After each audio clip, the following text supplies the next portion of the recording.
कुलदेवता हा शब्द कुळ आणि देवता या दोन शब्दांनी मिळून बनलेला आहे. कुळाची देवता ती कुलदेवता. ज्या देवतेची उपासना केल्यावर मूलाधार चक्रातील कुंडलिनी शक्ती जागृत होते, म्हणजेच आध्यात्मिक उन्नतीचा आरंभ होतो, ती देवता म्हणजे आपली कुलदेवता.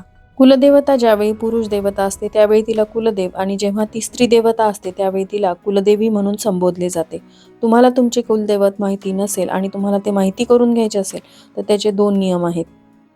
रोज सकाळी आणि संध्याकाळी श्री कुलदेवताय नमः, श्री कुलदेवताय नमः या मंत्राचा जप करावा. 1 माळ जप रोज करावा. मग काही दिवसातच काहीतरी घटना घडून आपल्याला आपली कुलदैवत माहिती होते. मग ते कुलदेवी असेल किंवा कुलदेव असेल.